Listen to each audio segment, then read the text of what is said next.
आपको basic idea होना चाहिए कि नेचुरल सिस्टम क्लासिफिकेशन जो बेंथम एंड हुकर है, आपकी जो इंप्रूवमेंट होती गई, उनको यूज करके हम उनकी जो फाइलोजेनेटिक रिलेशनशिप है उसको आइडेंटिफाई कर सकते हैं। तो गायनोशियम भी पूरा इसमें स्टिग्मा, स्टाइल, ओवरी तीनों आ जाते हैं। इवन ओव्यूल भी काउंट गायनोशियम में भी ही किया जाता है। इक्वल वेटेज दे दी रिप्रोडक्टिव प्रैक्टिस की, जो कि बिल्कुल गलत है। 6 प्रिंसिपल्स, और ये प्रिंसिपल्स इंपॉर्टेंट है कि कौन से 6 प्रिंसिपल्स है कि अगर सालों से कोई नाम चला आ रहा है और वो काफी पॉपुलर है, तो ऑथर्स ने क्या किया, major principles of PhyloCode, phylogenic based definitions, various organisations, ये भी काफी इंपॉर्टेंट है। आपको थोड़ा ऑर्गेनाइजेशंस का पता होना चाहिए और कब बने, क्योंकि आप पेपर आया हुआ था। वेरी गुड इवनिंग एवरीवन, स्वागत है आपका आईरे वाला यूट्यूब चैनल पे।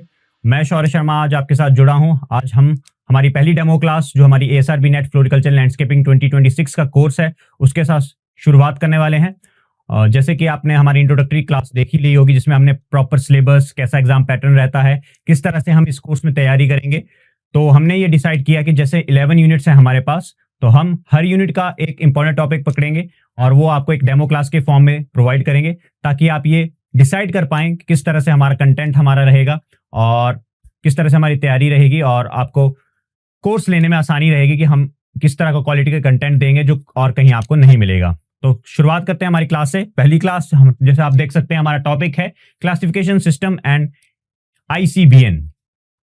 जो क्लासिफिकेशन सिस्टम है, क्योंकि जैसे हमने सिलेबस डिस्कस किया था, उसमें हमने 2 पार्ट डिस्कस किए थे। एक तो है फैमिलीज, जो आपकी वेरियस फैमिलीज होंगी, फैमिलीज के बारे में, उनके इंपॉर्टेंट जेनर के बारे में, बोटेनिकल डिस्क्रिप्शंस, उसमें उनका प्लांट सिस्टमैटिक्स, टेक्सोनॉमी कैसे रहता है। और दूसरा जो इसका नॉर्मल पार्ट था, हिस्ट्री कैसी है, नोमेनक्लेचर कैसे बना है, क्लासिफिकेशन सिस्टम्स कैसे हैं, इंटरनेशनल ट्रीटीज, कोड्स क्या इंपॉर्टेंट है, इंटरनेशनल अथॉरिटीज कौन कौन सी हैं जो ये प्लांट जेनेटिक रिसोर्सेज को कोऑर्डिनेट करते हैं, हमारे प्लांट सिस्टमैटिक्स को कोऑर्डिनेट करते हैं। तो आज हम प्लांट क्लासिफिकेशन सिस्टम्स और ICBN के बारे में जानेंगे। जो ठीक है, तो शुरुआत करते हैं। सबसे पहले क्लासिफिकेशन ऑफ प्लांट्स। हम अगर सिंपली बोला जाए कि क्लासिफिकेशन ऑफ प्लांट्स क्या होती है, हम जैसे 10th में भी हमारी बायोलॉजी में पढ़ते थे कि कैरोलस लिनेनियस ने अपनी क्लासिफिकेशन दी थी, बाइनोमियल नोमेनक्लेचर दिया था। तो क्लासिफाई किसी भी चीज को, वेदर वो प्लांट्स हैं या कोई और चीज है, उसको किस तरह से क्लासिफाई किया जाता है, based on there similarities and dissimilarities, की उनमें क्या सिमिलरिटीज हैं, क्या क्या उनमें सेम है, उनको एक तरह से क्लासिफाई कर दिया जाएगा, और कौन कौन डिफरेंट है उनको अलग क्लासिफाई, उनको अलग पार्ट्स में डिवाइड कर दिया जाएगा। तो वैसे इसकी डेफिनेशंस है कि organisms, science of identifying, classifying, naming of organisms. ठीक है, और पर्पस क्या रहता है, ताकि थाउजेंड्स ऑफ लिविंग ऑर्गेनिजम्स को हम, जैसे अब ऑर्नामेंटल प्लांट्स की बात करें तो वेरियस ऑर्नामेंटल प्लांट्स होंगे, उनको फैमिली वाइज, उनके यूज वाइज, उनको वेरियस मेथड्स के द्वारा क्लासिफाई करें, ताकि उनकी स्टडी करने में हमें आसानी रहे। ठीक है, तो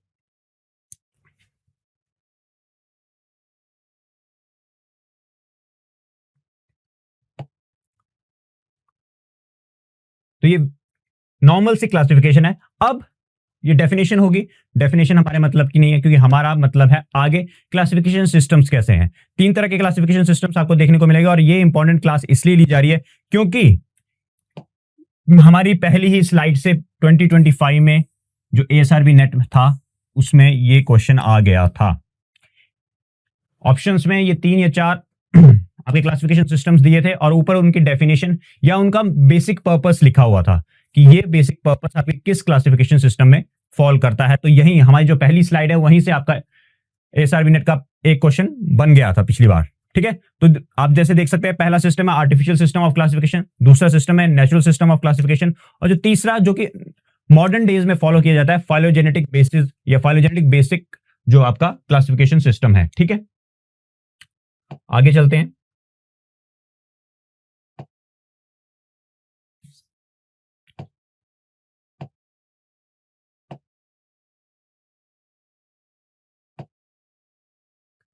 हाँ, सबसे पहले आर्टिफिशियल सिस्टम। आर्टिफिशियल सिस्टम जो था हमारा, वो सबसे पुराना सिस्टम है क्लासिफिकेशन का, अर्लीस्ट, जो कि हमारे फ्यू सुपरफिशियल, उसमें देखा गया, जैसे हमने आउटलाइन भी किया है, जो few superficial easily observable vegetative या फ्लोरल कैरेक्टर्स थे, उनके बेसिस पे ही किया गया था। ये इंपॉर्टेंट लाइन है कि आपकी जो आर्टिफिशियल सिस्टम ऑफ क्लासिफिकेशन है, उनमें सिर्फ कुछ वेजिटेटिव या floral characters of various plants he observe किए गए थे, और उन्हीं बेसिस पर उनको क्लासिफाई किया गया था। ठीक है, ड्रॉबैक क्या रहा था उसमें, कि उन्होंने कंसीडर नहीं किया था कि आपके डिटेल्ड मॉर्फोलॉजिकल, जो आपकी डिटेल्ड मॉर्फोलॉजिकल डिटेल्स हैं, या इवोल्यूशनरी रिलेशनशिप, ये 2 इंपॉर्टेंट पॉइंट है। ना तो मॉर्फोलॉजिकल डिटेल्स इतनी ज्यादा थी और ना ही आपकी इवोल्यूशनरी रिलेशनशिप, मतलब आपका एंसेस्ट्री एंसेस्ट्री ये बिल्कुल भी काउंट नहीं किए गए थे आर्टिफिशियल सिस्टम ऑफ क्लासिफिकेशन में। ठीक है, ये भी इक्वल वेटेज टू वेजिटेटिव और सेक्सुअल कैरेक्टर्स, यहां पे ये दिक्कत आ गई थी, ये भी इसका इंपॉर्टेंट ड्रॉबैक है। और इसमें मैं इसलिए फोकस दे रहा हूं क्योंकि वहां पे आपको पेपर में उसका ड्रॉबैक या कुछ देखने को मिल सकते हैं। Which are the important points in consideration in artificial system of classification, तो ये है वेजिटेटिव और सेक्सुअल रिप्रोडक्टिव कैरेक्टर्स को एक जैसे ही वेटेज दे दी थी, जो कि इनएक्यूरेट है, क्योंकि रिप्रोडक्टिव जो मॉर्फोलॉजी होती है किसी भी प्लांट की, वो मोर एक्यूरेट मेजर है किसी भी चीज को क्लासिफाई करने का। वेजिटेटिव पार्ट्स दो डिस्टिंक्ट प्लांट्स के सेम सिमिलर हो सकते हैं, मतलब उनमें मैक्सिमम सिमिलरिटी देखने को मिल सकती है, लेकिन जो रिप्रोडक्टिव बायोलॉजी है फ्लावर्स की, चाहे वो on the based of depend करता है कि बाइसेक्सुअल फ्लावर या यूनिसेक्सुअल फ्लावर आप देख रहे हैं, मोनोशियस डायोशियस की फॉर्म में कर रहे हैं, एंड्रोमोनोशियस एंड्रोगाइनोशियस, इस तरह की फॉर्म, ये तो एक तरह की क्लासिफिकेशन हुई। ठीक है, उस बेसिस पे करें तो जो आपके सेक्सुअल या रिप्रोडक्टिव कैरेक्टर्स हैं उनकी वेटेज ज्यादा होती है जब भी हम किसी भी चीज को क्लासिफाई करते हैं, जैसे हम बाद में देखें, क्योंकि वेजिटेटिव कैरेक्टर जो है वो इजिली इन्फ्लुएंस्ड बाय एनवायरनमेंट होता है, ये आप नोट कर लें। जहां पे भी इन्वायरमेंटल कंडीशंस आपकी आ गई, क्योंकि रिप्रोडक्टिव पार्ट्स जो हैं वो आपके जेनेटिक मेकअप को डिटरमाइन करेंगे, पोलन का जेनेटिक मेकअप, ओव्यूल का जेनेटिक मेकअप, या जो भी रिप्रोडक्टिव पार्ट है वो आपका फर्दर ऑन इनहेरिट हो जाएगा। लेकिन जो वेजिटेटिव कैरेक्टर्स है वो मोर इन्फ्लुएंस्ड है इन्वायरमेंट से इन्फ्लुएंस हो रहा है। तो मान लो कोई प्लांट किसी इन्वायरमेंट में किस तरह से बिहेव कर रहा है, उसके वेजिटेटिव कैरेक्टर्स कैसे हैं, वो किसी और प्लांट की तरह हो सकते हैं इन डिफरेंट इन्वायरमेंट, तो उसमें डिस्टिंक्शन करना काफी डिफरेंट हो जाते हैं। जैसे अजालिया और रोडोडेंड्रॉन में होता है, उनमें अगर एल्टीट्यूड का डिफरेंस आ गया तो एक जैसे या उनमें डिस्टिंक्टनेस आपको देखने को मिल सकती है on the basis of altitude या हाइट। जैसे हाइट बढ़ती है तो वो श्रवी फॉर्म के हो जाते हैं। ठीक है, तो इस तरह के जो कैरेक्टर्स है उनकी वेटेज क्लासिफिकेशन सिस्टम में बहुत कम रखनी चाहिए, वो एक मेजर ड्रॉबैक था आर्टिफिशियल सिस्टम में। क्योंकि आर्टिफिशियल सिस्टम में एक तो है आपके मॉर्फोलॉजिकल डिटेल्स नहीं थी, कुछ ही कैरेक्टर्स लिए गए थे, और आपकी इक्वल वेटेज दे दी गई थी सेक्सुअल और वेजिटेटिव कैरेक्टर्स को, जिसमें क्या नुकसान हुआ कि क्लोजली रिलेटेड स्पीशीज जो थे वो प्लेस्ड फार अपार्ट। इसमें अगर जो डिस्टिंक्ट स्पीशीज है उनको एक जगह ही क्लासिफाई कर दिया, एक जगह ही ग्रुप में डाल दिया, और जो आपके क्लोजली रिलेटेड स्पीशीज थे वो वेजिटेटिव कैरेक्टर्स पे ज्यादा फोकस करने की वजह से, क्योंकि वेजिटेटिव कैरेक्टर्स उनके डिफरेंट हो सकते हैं, उनके फोकस करने के उनकी ग्रुपिंग जो है अलग हो गई। ठीक है, तो सबसे पहला नाम आ जाता है इसमें, किसने किया था, एरिस्टोटल आ गया, और फिर आ गया थियोफ्रास्टस, जिसको फादर ऑफ बॉटनी भी किया जाता है। तो ये आर्टिफिशियल सिस्टम ऑफ क्लासिफिकेशन में किन किन साइंटिस्ट ने, किन किन बॉटनिस्ट ने काम किया है, उनके नाम है कि एरिस्टोटल ने किस तरह से क्लासिफाई किया based on there simple morphology habit, कि वो हर्ब्स हैं, आपके हर्बिशियस स्टेम्स ही हैं, कि आपके श्रब्स हैं, या आपके सेमी वुडी प्लांट्स होंगे लेकिन 4 मीटर से कम की हाइट के होंगे, या ट्रीज हैं, पेरिनियल प्लांट्स, वुडी प्लांट जो कि 4 मीटर की ऊपर वाली हाइट के होंगे। ठीक है, basic on their morphological habits. और जो थियोफ्रास्टस था, जिसको फादर ऑफ बॉटनी भी बोला जाता है, पब्लिश्ड हिस्टोरिया प्लांटेरम, ये बुक का नाम इंपॉर्टेंट है, inquiry into the plants attempting to arrange the flowers based on their how they reproduce and their uses, उनका बेस्ड ऑन द रिप्रोडक्शन, चाहे वो सेल्फ पॉलिनेटेड है, क्रॉस पॉलिनेटेड है, इस तरह का। ठीक है, एसेक्सुअल रिप्रोडक्शन, ये आगे सेक्सुअल रिप्रोडक्शन के पार्ट्स आ गए, तो इसमें क्या आ गया, एसेक्सुअल रिप्रोडक्शन और सेक्सुअल रिप्रोडक्शन।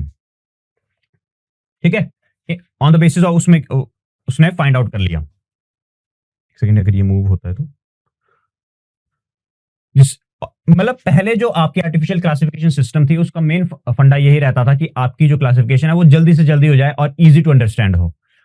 ठीक है, जैसे इजी आइडेंटिफिकेशन और आपका क्विक हो जाए, फ्यू कैरेक्टर्स, जो कि एक गलत क्राइटेरिया था, गलत इंटेंट था किसी भी चीज को क्लासिफाई करने में, क्योंकि वो क्लासिफिकेशन जल्दी तो होगी लेकिन उसमें क्या आपकी एम्बिग्यूटी रही कि आपके डिफरेंट स्पीशीज कंबाइंड वे में या एक ही ग्रुप में क्लासिफाई हो गए, और जो आपके क्लोजली रिलेटेड स्पीशीज हैं वो डिस्टेंट अपार्ट हो गए।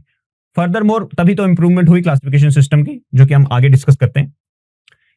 ठीक है, कैरोलस लिनियस ने दिया, जिसको फादर ऑफ मॉडर्न टेक्सोनॉमी भी बोला जाता है। ये आपका इंपॉर्टेंट कैरेक्टर है, इंपॉर्टेंट फैक्ट है, मॉडर्न टेक्सोनॉमी के फादर कौन है। ठीक है, publish Systema nature book important है, और एक है स्पीशीज प्लांटेरम, जिसमें इन्होंने अपना बायनोमियल नोमेनक्लेचर दिया था।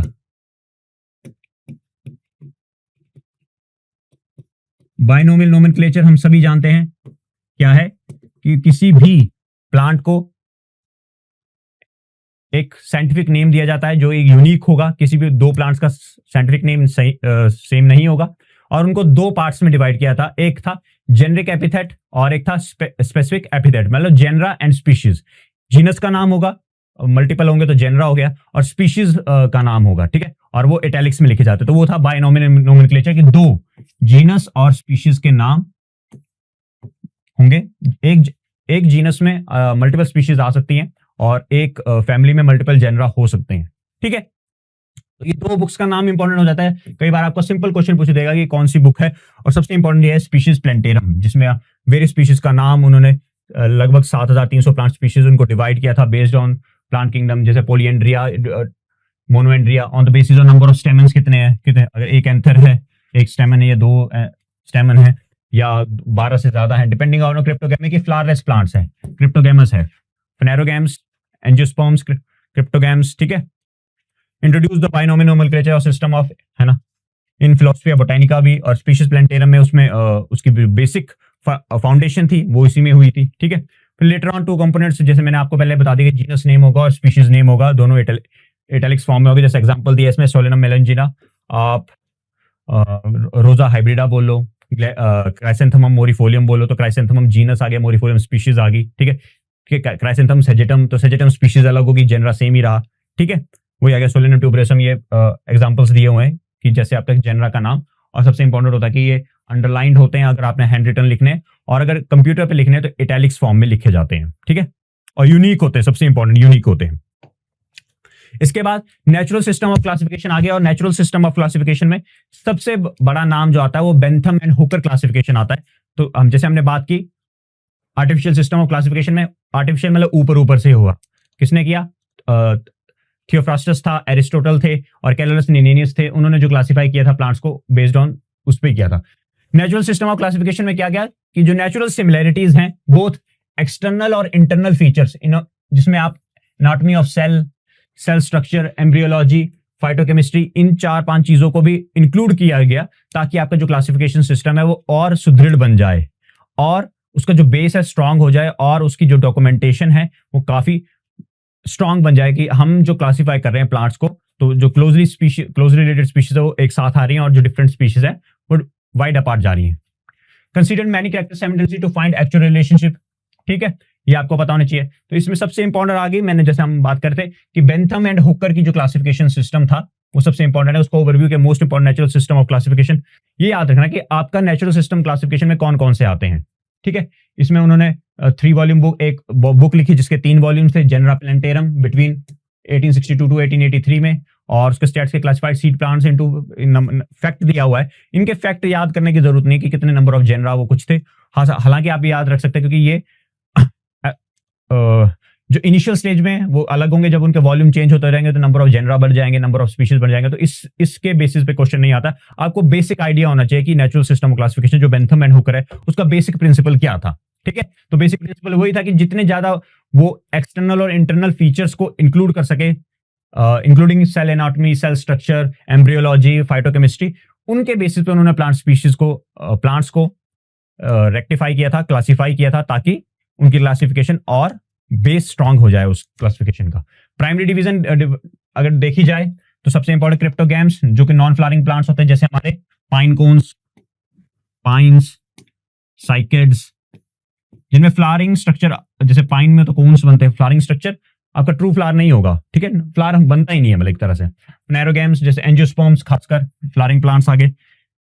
Flowering plant classes further divided into 3 distinct classes में डाइकोटिलेडन, जिम्नोस्पर्म्स और मोनोकोटिलेडन। अब इसमें जो 2-3 टर्म्स है, phanerogams, cryptogams, gymnosperms, angiosperms, dicot, monocot, जो फर्दर हम क्लासिफिकेशन पढ़ने वाले हैं उनमें बस इन्हीं चीजों में डिफरेंस है कि किसने क्रिप्टोगैम ऊपर क्लासिफाई कर दिया, किसने जिम्नोस्पर्म और एंजियोस्पर्म को अलग रखा, ठीक है, वो चीज आपको देखने वाली है।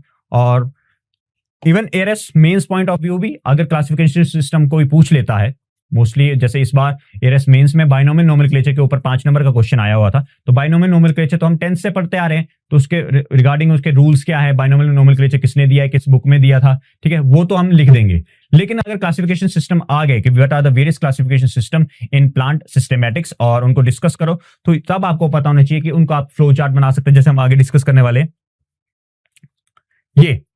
ये है फ्लो चार्ट हमारे बेंथम एंड हुकर का। जो बेंथम एंड हुकर ने जो क्लासिफिकेशन दी थी, सबसे पहले उन्होंने 2 क्लासेस बना दी। कौन कौन सी? अगर इसमें कलर देख लेता हूं मैं, कौन सा लाल, तो 2 क्लासेस बना दी।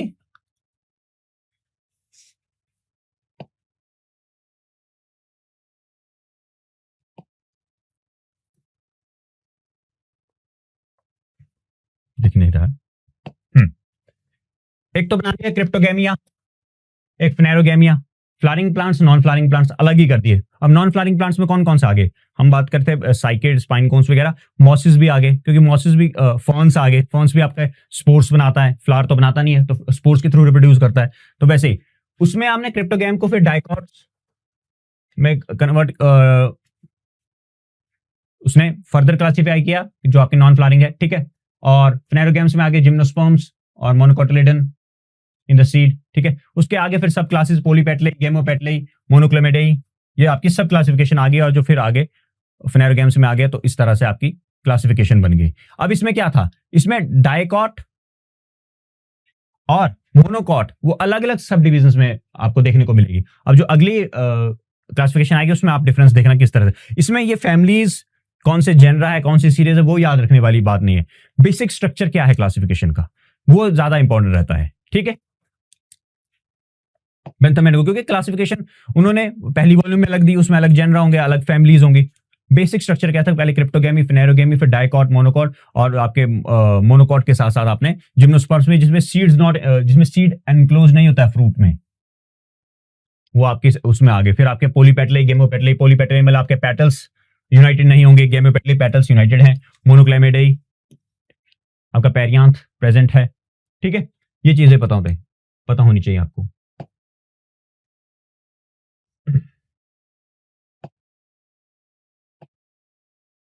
ठीक है। अब जो तीसरा सिस्टम ऑफ क्लासिफिकेशन है, उसमें आपके 2 इंपॉर्टेंट आएंगे, एंगलर्स और हचकिंसन का।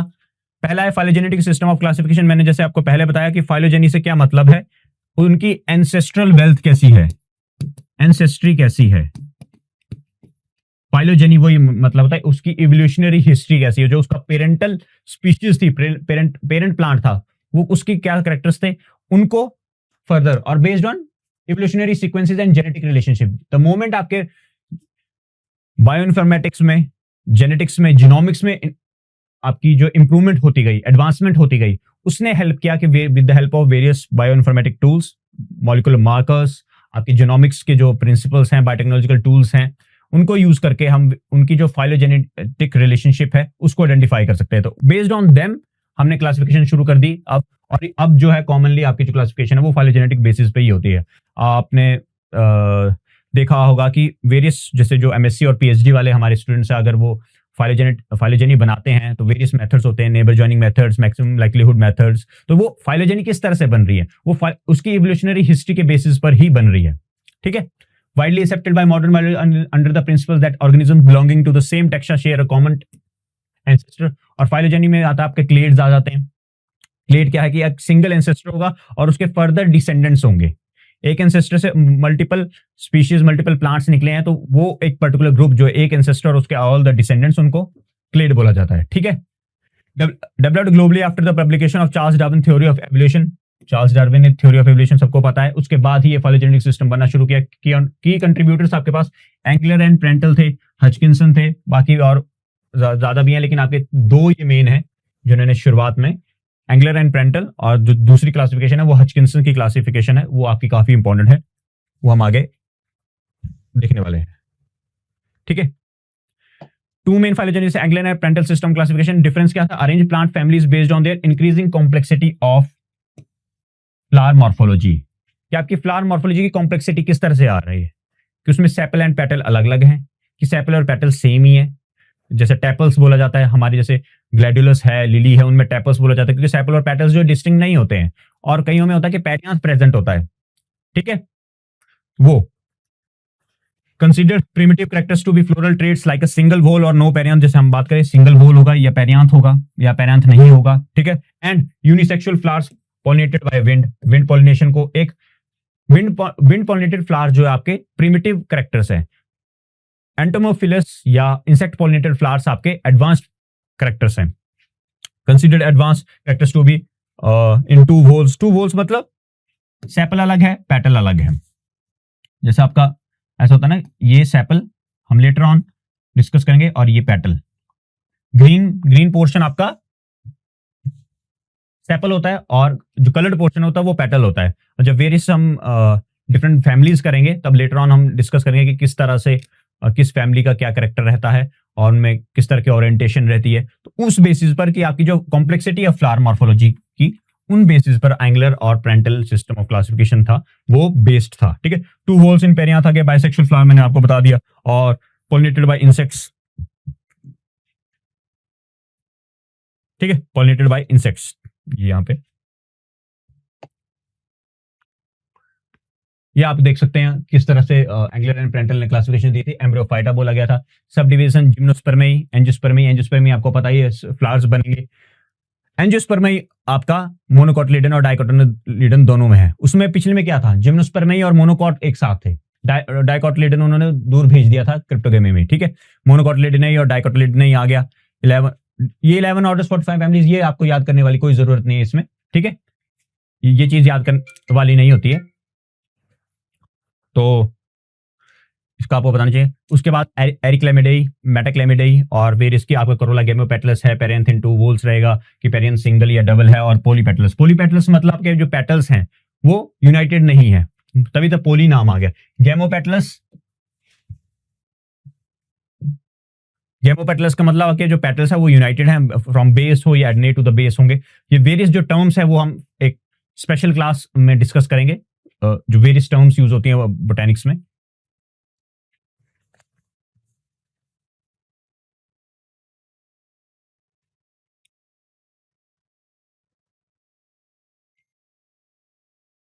ठीक है। उसके बाद जो हचकिंसन क्लासिफिकेशन थी developed by British botanist John Hutchinson ने published in 2 volume of book the families of flowering plants, उसके वॉल्यूम दिए हुए, 2 वॉल्यूम के नाम दिए हुए हैं, ठीक है। और divided angiosperms into monocotyledons and dicotyledons. Dicotyledons were split into 2 primary based, जिसमें लिग्नोसेई, इसमें वुडी प्लांट्स, लिग्नोसेई मतलब लिग्निन प्रेजेंट होगा ज्यादा, लिग्निन और हर्बेशियस, हर्बेशियस प्लांट्स में आ गए। Monocots were divided into 3 sub division, calyciferae, corolliferae, calyx present होगा, petaloid perianth होगा और पेरियांथ एब्सेंट या रिड्यूस्ड होगा, जैसे मैंने आपको बताया था। कैलिक्स प्रेजेंट अलग से होगा। टू वोल्स, टू वोल का मतलब ग्रुप, कैलिक्स को एक मतलब जैसे आप कोई भी फ्लावर होता है उसमें 4 वोल होते हैं, 4 वोल।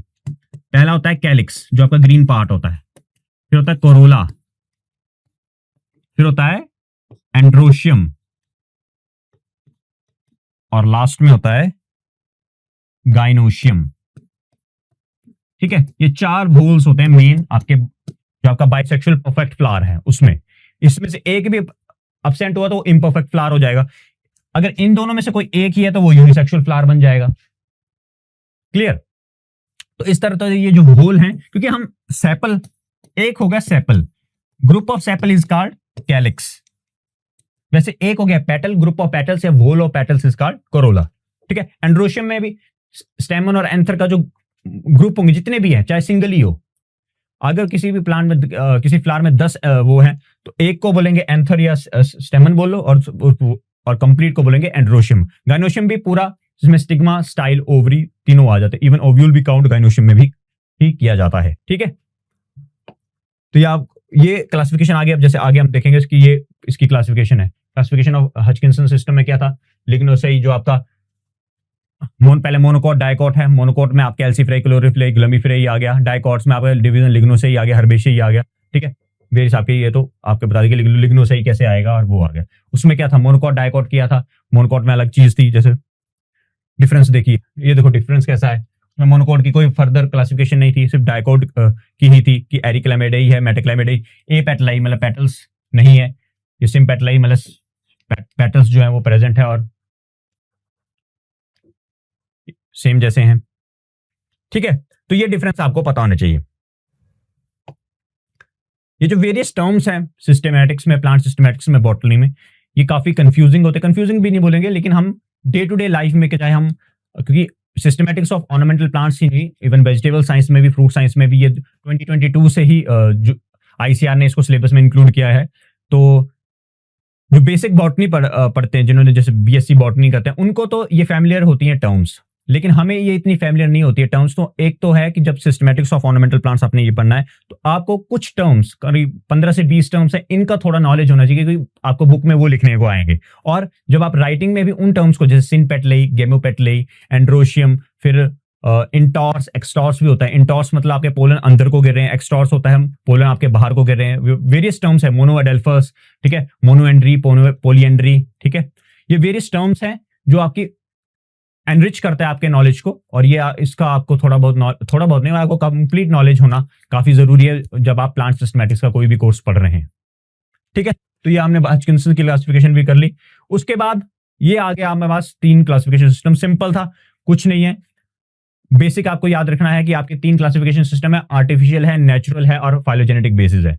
नेचुरल, आर्टिफिशियल में क्या किया, ऊपर से फ्यू ऑब्जर्वेबल ट्रेड्स लिए, और मेन ड्रॉबैक ये था कि आपने एक तो ट्रेड्स कम लिए, उनकी डिटेल नहीं ली, और दूसरा वेजिटेटिव कैरेक्टर्स को ज्यादा वेटेज या इक्वल वेटेज दे दी रिप्रोडक्टिव कैरेक्टर्स के, जो कि बिल्कुल गलत है। क्योंकि रिप्रोडक्टिव कैरेक्टर्स के जो वेटेज होती है किसी भी क्लासिफिकेशन में, वो बेटर होगी, क्योंकि वो इन्वायरमेंट से कम इन्फ्लुएंस होगी। वेजिटेटिव कैरेक्टर्स आपके ज्यादा इन्फ्लुएंस होते हैं। तो इन्वायरमेंट से जो चीज इन्फ्लुएंस हो रही है, जिसकी हेरिटेबिलिटी कम है, उसको एज अ सिलेक्शन प्रोसेस में, उसको डिस्टिंक्शन में, क्लासिफिकेशन में या फाइंड आउट करने में अगर हम यूज कर रहे हैं तो काफी दिक्कत हो जाती है, ठीक है।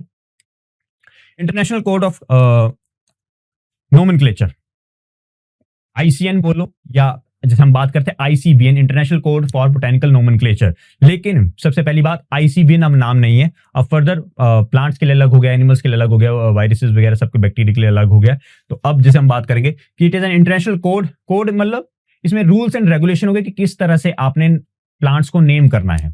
Simple, it is a code set of rules and regulations, set of principles, rules and principles या प्रोविजंस बात करो, ठीक है, that help in writing the name of world flora. ICBN बोला जाता था, international code of botanical nomenclature, लेकिन इसका नया नाम अभी हम डिस्कस करेंगे। Establishment and naming of plants follow the rules of ICBN, international code of botanical nomenclature after it's establishment. ICBN only deals with the and control the naming of plants and does not do work on their taxonomy। उसकी taxonomy में, क्योंकि taxonomy एक wider term आ जाती है, सिर्फ naming of plant से लेना देना है, इसका टैक्सोनॉमी से कोई लेना देना नहीं है। 3 टर्म्स है, सिस्टमैटिक्स अलग चीज है, टैक्सोनॉमी अलग चीज है, और क्लासिफिकेशन अलग चीज है, ठीक है। वो हम डिटेल्ड में करेंगे जब हम फंडामेंटल्स ऑफ सिस्टमैटिक्स वाली क्लास करेंगे, ठीक है। अब इसका नया नाम है international code of nomenclature for algae, fungi and plants. और ये कब शुरू हुआ था, जब इंटरनेशनल बोटेनिक कांग्रेस हुई थी मेलबर्न 2011 में, तब इसका नाम चेंज कर दिया गया था ICBN, international code of botanical nomenclature से international code of nomenclature for algae, fungi and plants, ठीक है। इसका जो हेड ऑफिस है, हेडक्वार्टर बोलो, बुक्स में जो हमारी बुक्स है systematics of ornamental plants by LC Dessar, उसमें मेंशन्ड है कि एट्रैक्ट, जो कि नीदरलैंड्स में, और ये इवन पेपर में भी आया था, ASRB नेट 25 में ये आया था।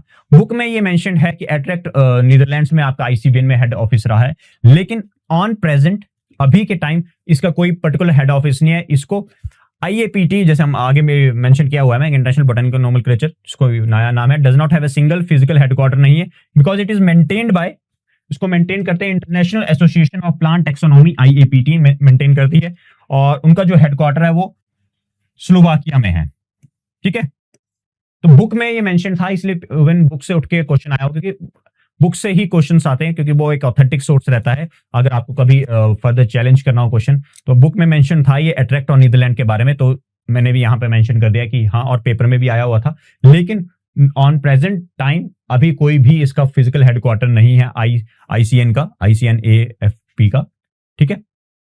उसको मेंटेन करता है IAPT, जिसका हेडक्वार्टर मैंने आपको बता दिया ब्रेटिस्लाविया, स्लोवाकिया में है। अब आ जाते हैं 6 प्रिंसिपल्स, और ये प्रिंसिपल्स इंपॉर्टेंट है कि कौन से 6 प्रिंसिपल्स है, क्योंकि प्रिंसिपल्स और रूल्स और प्रोविजंस, ये 3 चीजें हैं जो कि आपके ICBN मतलब ICN AFP में काउंट होते हैं। तो international code of botanical nomenclature क्या बोलता है कि 6 प्रिंसिपल्स हैं, सबसे इंपॉर्टेंट पहला प्रिंसिपल है botanical nomenclature is independent of zoological and bacteriological nomenclature, कि जिस तरह से एनिमल्स का नाम साइंटिफिक नेम, बैक्टीरिया का साइंटिफिक नेम लिखा जा रहा है, उससे बिल्कुल इंडिपेंडेंट है बोटेनिकल नोमेनक्लेचर। हमें कोई लेना देना नहीं है कि उन वो कौन से जेनरा का यूज कर रहे, कौन से स्पीशीज का यूज कर रहे हैं, हमारा अपना एक यूनिक सिस्टम है, ठीक है। Application of names of taxonomic group is determined by means of nomenclature type. Nomenclature types होते हैं जो हम आगे डिस्कस करेंगे। टाइप्स होते हैं, एक फंडामेंटल प्लांट टाइप होगा, fundamental plant specimen, fundamental plant specimen होता है। उसके बेसिस पर जितनी भी उसमें हम ऑब्जर्वेबल, मॉर्फोलॉजिकल, रिप्रोडक्टिव जितने भी कैरेक्टर्स उसमें देख पाएंगे, उस बेसिस पर उस टेक्सोनोमिक ग्रुप को नाम दिया जाता है, ठीक है। प्रिंसिपल 3 है the nomenclature of taxonomic group is based on priority of publication.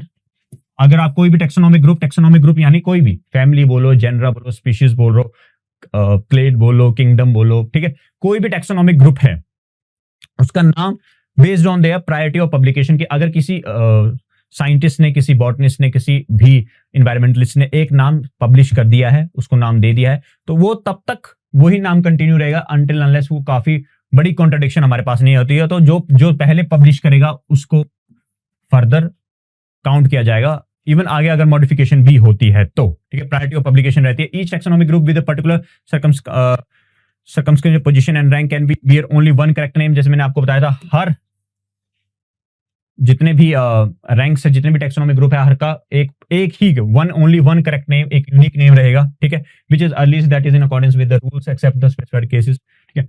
Principal 5 आ गया कि scientific names of taxonomic groups are treated as Latin regardless of their derivation. कि लैटिन या सबसे इंपॉर्टेंट है कि कौन सी लैंग्वेज में ट्रीट किया जाता है किसी भी साइंटिफिक नेम को, तो वो लैटिन हमें पता ही है। The rules of nomenclature are retroactive unless the retroactive मतलब जो रूल्स है वो काफी रिजिड है, अनलेस कोई एक्सप्रेसली लिमिटेड नहीं होगा, तो काफी रेट्रोएक्टिव रूल्स होते हैं, आसानी से चेंज नहीं होते हैं, ठीक है। अब आगे रूल्स एंड रिकमेंडेशन। रूल्स, अब हमने प्रिंसिपल्स बात कर ली, 6 प्रिंसिपल्स हैं, उसके बाद रूल्स की बात करेंगे। तो रूल्स है रैंक ऑफ टैक्सा, हमें पता है डिसेंडिंग सीक्वेंस है, डिसेंडिंग सीक्वेंस आता है, जैसे आगे ये जैसे पहले kingdom, division, class, order, family, that is rank of taxa, ठीक है। ICBN provides a series of ranks, rank based system है, ठीक है। The ranks are provided by the code in descending sequence. Descending सबसे बड़ा, जो सबसे ऊपर होगा सबसे बड़ा रैंक होगा, टेक्सोनोमिक ग्रुप होगा, उसके बाद लेटर ऑन सबसे छोटा आएगा, स्पीशीज हमारा सबसे छोटा हो जाता है, उसके बाद सब स्पीशीज, इवन कल्टीवार, वो अलग चीज आ जाती है, ठीक है। The type method, core concept, names are established reference of a nomenclature type. हम जैसे आगे ये टाइप्स में डिस्कस करूंगा। लीगल डिवाइस क्या है कि जो टाइपिंग मेथड है कि आप बेस्ड ऑन एक फंडामेंटल प्लांट स्पेसिमेन उसके बेसिस पर आप नोमेनक्लेचर कर रहे हो, उसको आइडेंटिफाई कर रहे हो, क्लासिफाई कर रहे हो। वो एक हर्बेरियम शीट भी हो सकती है, वो हम फर्दर डिस्कस करेंगे क्या होता है, ठीक है। Definition, nomenclature type of a species is a single specimen और the plants of a single herbarium sheet, जैसे मैं अभी बताया, तो ये भी वही था। अब टाइप स्पेसिमेन के क्या वेरियस फॉर्म्स हो सकती है। सबसे नंबर 1 आ गया पहला, होलोटाइप, जो ओरिजिनल होगा। The herbarium sheet on which the first description of plant is based, जो आपका प्लांट है, जैसे मान लो आपको कोई नया प्लांट मिला, उसका क्या होता है, कोई उसका प्लांट पार्ट लेके उसकी एक हर्बेरियम शीट बना दी जाती है, इवन पूरा प्लांट भी ले सकते हैं अगर उसके फर्दर मोर प्लांट्स हैं, तो वो होता है आपको जो ओरिजिनल वाला है, ओरिजिनल हर्बेरियम शीट होगी उस पर्टिकुलर प्लांट की, जिसके बेसिस पे हमने नाम देना है, दैट इज होलोटाइप। फिर आती है लेक्टोटाइप, एक सेकंड हर्बेरियम शीट जो कि बनाई जाती है ओरिजिनल प्लांट से ही, यूज्ड इन केस अगर होलोटाइप आपका खत्म हो जाए। होलोटाइप बना दिया, एक ओरिजिनल हर्बेरियम शीट बना दी आपने, जिसमें वेरियस आप कैरेक्टर्स लिखेंगे, उसमें मेंशन करोगे उसको कि हाँ कौन सी फैमिली के कैरेक्टर्स हैं, ठीक है। वेरियस मेथड्स हो गए प्लांट क्लासिफिकेशन के, वो भी हम डिस्कस करेंगे लेटर ऑन फर्दर क्लासेस में। तो ये आपके पास, और लेकिन उसी ओरिजिनल प्लांट से आप कोई और उसका पोर्शन लेके उसी हर्बेरियम शीट बना रहे हैं, तो दैट इज लेक्टोटाइप, अगर होलोटाइप आपकी जो है गुम हो जाए, ठीक है। अब अगला क्या है, मान लो आपका होलोटाइप भी खत्म होने वाला है, जैसे हम neotype, herbarium sheet prepared from some other plant of same species, same species का कोई और प्लांट से जो हर्बेरियम शीट बनाई जाएगी, लेकिन इफ बोथ होलोटाइप और ओरिजिनल प्लांट आपके लॉस्ट हो गए, तो उसको बोलते हैं नियोटाइप है। होलोटाइप, लेक्टोटाइप आपको पता चल गया, होलोटाइप ओरिजिनल प्लांट से आपने हर्बेरियम शीट बनानी है जिससे आप फिर नोमेनक्लेचर में यूज करेंगे। उसके बाद लैक्टोटाइप की ओरिजिनल प्लांट से ही आपने एक और शीट बना देनी है। कब बनानी है? जब आपका होलोटाइप गुम हो जाए या किस तरह खराब हो जाए, ठीक है। उसके बाद है syn type collection of many plants of same species used to prepare sheets if both the holotype and original plant are lost. कि आप मल्टीपल कॉपीज बना सकते हैं। सिन का मतलब कॉपी आ गया, ठीक है, कि नियोटाइप एक होगी और उसकी मल्टीपल कॉपीज बन गई तो सिन टाइप बन गई। कि अगर आपका ओरिजिनल प्लांट या होलोटाइप गुम हो जाए या मतलब किसी तरह खत्म हो जाए तो आपके पास multiple collection of many plants of same species का यूज करके, सेम स्पीशीज की प्लांट्स का यूज करके हम मल्टीपल हर्बेरियम शीट्स बना सकते हैं। और आपके पास आ गई एक आइसोटाइप, मतलब same duplicate of holotype prepared from the original plant, original plant से ही। तो आपका नियोटाइप और होलोटाइप में क्या डिफरेंस है? आपका सॉरी आइसोटाइप आपका ओरिजिनल प्लांट से बनाया जाएगा और जो आपका नियोटाइप है वो कोई और प्लांट ऑफ सेम स्पीशीज से बनाया जाएगा। और आइसोटाइप और लैक्टोटाइप में क्या डिफरेंस है? कि आइसोटाइप आप तब बनाएंगे जब आपका होलोटाइप प्रेजेंट है, एक उसकी डुप्लीकेट कॉपी बना लेंगे। लैक्टोटाइप आपका तभी बनेगा जब आपका होलोटाइप गुम हो गया या खत्म हो गया है, ठीक है। ये जो 6 जो है ना, होलोटाइप, लैक्टोटाइप, नियोटाइप, आइसोटाइप, सिन टाइप, पैराटाइप, ये आपके काफी इंपॉर्टेंट, इनकी डेफिनेशंस काफी इंपॉर्टेंट है। हो सकता है इनमें से एक क्वेश्चन उठ के आपके इस साल 2026 के एएसआरबी नेट प्रीलिम्स में आपके पास आ जाए, ठीक है। Paratype, an additional herbarium sheet used in first description of plant prepared from other plant of the same species having some variation. Paratype, क्योंकि जैसे नाम ही इसका बता रहा है पैरा, मतलब होलोटाइप में कोई और एडिशनल इंफॉर्मेशन अगर हमने देनी हो, ठीक है, होलोटाइप में, तो एक और प्लांट कोई उसी स्पीशीज का लेकिन उसमें कुछ वेरिएशंस हैं, तो वो वेरिएशन कोड करके अगर हम लिख रहे हैं तो दैट इज पैराटाइप। होलोटाइप में तो हमने लिख दिया जो हमारा ओरिजिनल प्लांट है उसके सारे कैरेक्टर्स हमने मेंशन कर दिए, उसको क्लासिफाई कर दिया, सब कुछ कर दिया। लेकिन अगर सेम स्पीशीज के कोई और प्लांट में उसमें कुछ वेरिएशंस देखने को मिल रही है कि हाँ ये वाला कैरेक्टर इसमें नहीं, तो वो 2-3 कैरेक्टर जो हम जोड़ के लिखेंगे और वो हर्बेरियम शीट बनाएंगे, that is called paratype. Priority of names, ये काफी इंपॉर्टेंट रूल हो जाता है। प्रायोरिटी ऑफ नेम्स की priority is concern with the precedence of the date of valid publication. मैंने जैसे आपको बताया जो पहले पब्लिश कर देगा वही। Acceptance it determines the acceptance of 1 or 2 or more names that are otherwise acceptable, और a name is said to be legitimate if it is in accordance with the rules and legitimate। जो किसी भी अगर कोई भी name, कि हम ऐसा नहीं कोई भी रैंडम नेम दे दिया, अगर आप कोई नेम दे रहे हैं तो एक पर्टिकुलर जो रूल्स एंड रेगुलेशन है आईसीबीएन के उसके अकॉर्डिंग अगर फॉल कर रहा है तभी वो नेम दिया जाता है, नहीं तो वो नेम नहीं दिया जाएगा, ठीक है। अब जैसे ये थोड़ा सा टेबुलर फॉर्म में दिया है कि वेरियस रैंक्स की, जैसे किंगडम है तो उसका एंडिंग में उसका जो सुफिक्स है वो ए ही लगेगा, जैसे प्लेंटेई हो गया। डिवीजन आ गया फाइटा लगता है, मैग्निलोफाइटा हो जाता है। क्लास आ गया ऑप्सीडा हो गया, ठीक है, क्लास आपके पास ऑप्सीडा हो गया, जैसे मैग्नोलिप्सिडा, लियोप्सिडा हो गया। ऑर्डर में एल्स लगता है, कैरिफाइलेस, लिलियस, मैग्नोलियस, रोजेल्स जैसे नाम है। फैमिली में एसी लगता है, रोजेसी, कैरिफाइलेसी, लिलियसी, एस्पेरिगेसी, एगेवेसी, ठीक है, एस्पेरिगेसी। जीनस में आ गया अनाउन, कोई भी रोजा, पोलिंथेस तो अब है ही नहीं जीनस इसका अगेव है, ट्यूबरोज का नाम है अगेव एमिका नया, इसको भी आगे डिस्कस करेंगे, ठीक है। आ गया। इसके बाद rule number 4, effective and valid publication. Effective publication कौन सी है? Publication is effective under this code only when the distribution of printed matter is perform properly. Correct form of requirements क्या आएगा? मस्ट बी लैटिनाइज्ड, सबसे इंपॉर्टेंट है। कोई भी taxonomic group है उसको लैटिनाइज्ड होना चाहिए, लैटिन डिस्क्रिप्शन रहनी चाहिए विच में बी अ ब्रीफ, ठीक है। और लोकेशन ऑफ द टाइप आपका इंपॉर्टेंट, ये सारा for the text of the rank of genus and below, nomenclature type and the location of type must also be indicated. ये सारे आपके वैलिडिटी क्या रहती है? They are published effectively and validity using the rules of ICB and otherwise they are illegitimate, जैसे हम पहले discuss किए। By words of new taxa, a newly described taxon is usually indicated by word species nova, कि एक नया नाम दिया जाएगा, ठीक है। और a newly described genus is indicated by gen nova या genus novum, इसको जैसे ये है, अगर नया नाम दिया जा रहा है तो उसको मुझे ये डॉक्यूमेंटेशन का, ये मतलब इसमें हमारा कोई लेने देने, जो डॉक्यूमेंटेशन होती है तो इस तरह से उनको नेमिंग की जाती है। ये आपका एडमिनिस्ट्रेटिव पर्पस है। जो आपके इंटरनेशनल बोटेनिक कांग्रेसेस होते हैं ना, उनमें किस तरह से आपने, जो हमें वेरियस ऑथर है, जैसे मान लो मैंने कोई प्लांट आइडेंटिफाई किया, उसको मैं लेके जा रहा हूँ कि हाँ भी इस प्लांट का ये नया नाम है, ये उसको आपको रजिस्टर करना है, तो वो वेरियस मेथड्स हैं। ये साइटेशन ऑफ ऑथर्स नेम की साइटेशन किस तरह से रखनी है आपको पता होना चाहिए। जैसे सोलेनम नाइग्रम लिनियस दिया है, फिर एल स्टैंड्स फॉर कैटुलस लिनियस, आपको ये पता होना चाहिए किस तरह से कि botanical name is incomplete without author's name. कोई भी बोटेनिकल नेम अगर आप डॉक्यूमेंट कर रहे हैं, जैसे हम थीसिस लिख रहे हैं, कोई रिसर्च पेपर लिख रहे हैं, तो विदाउट उसका जो ऑथर नेम है एट द एंड, वो आपका वैलिड नहीं रहेगा, और आपका जो ये है वो नॉन इटैलिक्स रहेगा। ठीक है। डबल ऑथर साइटेशन कैसे रहेगा? Occurs when more then one author is involved, different conditions. When authors jointly publish, अगर एक साथ किया है तो एंड लग जाएगा, जैसे बेंथम एंड हुकर, पोलियल्थे लॉन्गिफोलिया। पोलियल्थे लॉन्गिफोलिया आपका कौन सा है? फॉल्स अशोक फैमिली एनोनेसी, उसका नया नाम है मोनून लॉन्गिफोलियम। तो पोलियल्थे लॉन्गिफोलियम बेंथम एंड हुकर ने दिया था, तो बेंथम एंड हुकर का एक साथ नाम आ गया। या फिर जीनस और टैक्सॉन ऑफ लोअर टैक्सेस, अगर अल्टरेशन है, कोई पोजीशन में चेंज हो गया बट रिटेन्स द नेम, तो उसमें आपके पास authors name is cited in parenthesis followed by author who made the change. ठीक है, कि पैरेंथेसिस में जिसने एक्चुअल नाम दिया था और जिसने चेंज किया था उसको बाद में लिख दिया। ठीक है,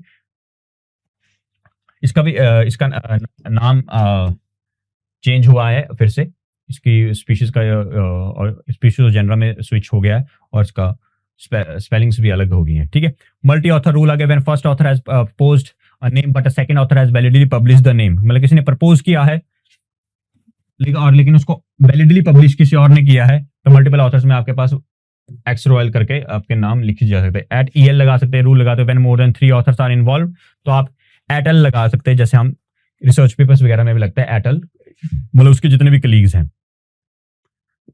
the citation is restricted to the first author by et al. जैसे अगर मैंने नाम दिया, तो अगर मैंने फर्दर मोर नाम देना है, तो जैसे मैं रिसर्च पेपर में भी देता हूं, तो शौर्या एट एल, जितने भी 3 से ज्यादा हुए तो। ठीक है, आगे चलते हैं। कंजर्व नेम, नोमिना कंजर्वेंडा, आपको मैंने बताया था कि हर प्लांट का एक यूनिक नेम होगा और वो हाईली कंजर्व्ड होगा। Some names of taxa do not follow the rules of ICBN but have been, ICBN के रूल्स नहीं लेकिन have been used for a long while, तो उनको कंजर्व हुई नोमिना कंजर्वेंडा में के अनुसार उसको कंजर्व करके रखा है कि हाँ काफी टाइम से नाम चले आ रहे हैं, तो उनको चेंज नहीं किया गया आईसीबीएन रूल्स के हिसाब से। ठीक है, रिटेंशन, जो आपकी रिटेंशन है, consequently the ICBN has decided to retain these popular names in addition to their scientific names, conserved families आ गया। prior to publication आ गया। preference, priority publication की क्या रहती है? preference will be given to whoever published earlier, मैंने जैसे आपको पहले बार बार बता दिया, earlier वो आ गया। and only a single name is accepted for a taxon। taxon मतलब taxonomic group, चाहे वो kingdom हो, phylum हो, division, phylum तो उसमें होता है animals में, divisions हो गए। ठीक है, advantages of using scientific names, avoids confusion नहीं होगा कोई। ठीक है, scientific names of plants are expressed in Latin, जो कि एक इंटरनेशनल एक्सेप्टेड लैंग्वेज है। हिंदी, इंग्लिश, इनमें इंग्लिश भी इंटरेस्ट वो है, लेकिन आप फर्दरमोर आप कोई भी रीजनल लैंग्वेज लेंगे तो उसमें अलग अलग नाम आ जाते हैं। जैसे हम कई बार आपने सुना होगा कि कल्टीवार्स के सेम नेम है, तो वो रीजनल बेसिस पे बनाए गए हैं, तो उसकी वजह से वो सेम हो जाते हैं। ठीक है, तो आपके इंटरनेशनल लैंग्वेज है, लैटिन लैंग्वेज है, तो आपको कोई भी कंफ्यूजन नहीं होगी, कोई भी एम्बिग्विटी देखने को नहीं मिलेगी कि किसी भी 2 चीजों का नाम सेम हो गया है। ठीक है, it breaks the language barrier for communication, universal है क्योंकि लैंग्वेज बैरियर हो गया। इटैलिक्स में लिखा जाता है। Latin names of plants are highly unique and are always italics, और italicization is conventional to show words and phrases expressed in different language आ गया। ठीक है, कल्टीवार्स ऑफ जैसे acer rubrum, red maple like red sunset and autumn flame are highly reliable example of brilliant reds and, मतलब जो उसका नाम है वो उसके कैरेक्टर्स को भी शो करता है। ठीक है, जैसे रेड सनसेट या ऑटम फ्लेम क्यों है? क्योंकि लॉन्ग लास्टिंग फोलिज डिस्प्ले उनका रहता है। ठीक है, ये वेरियस रूल्स थे। प्रिंसिपल्स आपको थोड़ा आइडिया होना चाहिए। प्रिंसिपल ये आपके नाम है थोड़ा, जैसे कंजर्व्ड नेम, जैसे हम बात करें कंजर्व्ड नेम की, मैंने आपको क्या बताया था कि अगर सालों से कोई नाम चला आ रहा है और वो काफी पॉपुलर है, तो ऑथर्स ने क्या किया, उस नाम को कंजर्व करके रखा है। ठीक है, अब आगे हम डिस्कस करेंगे कि जो फैमिली नेम चेंज हुए हैं, फैमिली का नाम चेंज हुआ है या जेनरा जो है एक फैमिली से दूसरी फैमिली में लेके गए हैं, वो आप आगे डिस्कस करेंगे हम। तो जैसे कंजर्व नेम है ग्रामीनी, पोएसी, जितने भी जितने व्हीट, मेज, राइस, जितने भी आपके ग्रासेस हैं, ग्रामीनी भी यूज होती है, और पोएसी आपका वैलिड नेम है। ठीक है, बेस्ड ऑन आईसीबीएन रूल्स। ठीक है, क्रूसीफेराई भी बोलते हैं लेकिन ब्रेसिकेसी आपका बेटर नेम है। लेगुमिनोसेई है लेकिन फेबेसी आपका नाम है मेन, और दिख रहा है ना आपको, और लेगुमिनोसेई हो गया। अम्बेलिफेरी एपिएसी है। कंपोजिटेई तो एस्ट्रेसी है। लेबिटेई लेमिएसी है। पाल्मेई एरिकेसी और ग्यूटिफेराई लुजिएसी है। तो ये वैलिड नेम है, लेकिन ये नेम्स भी काफी पॉपुलर हैं, इसलिए उनको नोमिना कंजर्वेंडा यानी कंजर्व करके रखा हुआ है कि जो आपके पॉपुलर नेम्स के साथ ये वाले नाम भी आपके formally on official records use होते हैं। ठीक है, इसके बाद आपके पास इंटरनेशनल ट्रीटीज और इंटरनेशनल कोड्स आ जाते हैं कि जो वेरियस प्लांट सिस्टमैटिक्स से रिलेटेड थे। मल्टीपल कोड्स हुए हैं, लेकिन आपको जैसे हम अब डिस्कस करेंगे, मैं मेन जो बताऊंगा आपको उन पे ऊपर ही डिस्कस करना है, क्योंकि आपकी जो बुक है उसमें ये मेंशन नहीं है लेकिन सिलेबस में है, तो आपको थोड़ा बहुत आइडिया होना चाहिए कि कोड्स क्या है। अब जितना भी हम ये डिस्कस कर रहे हैं उसमें एक इंपॉर्टेंट रोल प्ले करता है IBC, international botanic Congress. Various scientist, जितने भी बॉटनिस्ट हैं, जितने भी फिजिशियंस, जो भी इन्वायरमेंटलिस्ट हो गए, ठीक है, जितने भी related to plant taxonomy, plant systematics, plant classification है, उनकी एक हर 6 साल में, एवरी 6 ईयर्स एक कांग्रेस होती है। वेरियस मल्टीपल कंट्रीज में हो जाती है, ठीक है। एवरी 6 ईयर तो वो बैठते हैं और वो डिसाइड करते हैं कि फर्दर कोई रूल चेंज करना है, कोई अमेंडमेंट करनी है,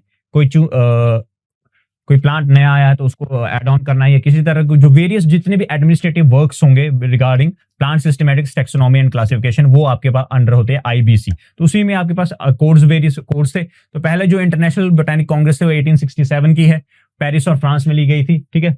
Louis de la nomenclature botanica, जो first formal botanical nomenclature rules थे, जो कि अल्फोंसो डी कैंडोले ने दी थी, ठीक है। International association of plant taxonomy वो के द्वारा किया गया है। तो अल्फोंसो डी कैंडोले ने जो आपके पहले नोमेनक्लेचर रूल्स प्रपोज किए थे, वो जो पहली आईबीसी थी वो 1867 थी। 1867 काफी इंपॉर्टेंट है आपका, जो ला फ्रांस वो भी 1867 में ही रिलीज हुआ था, ठीक है।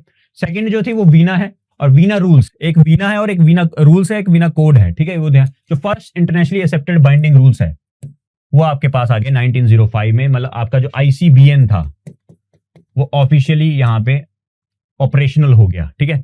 क्यू रूल आपका खत्म हो गया और यहाँ पे ऑपरेशनल हो गया, ठीक है।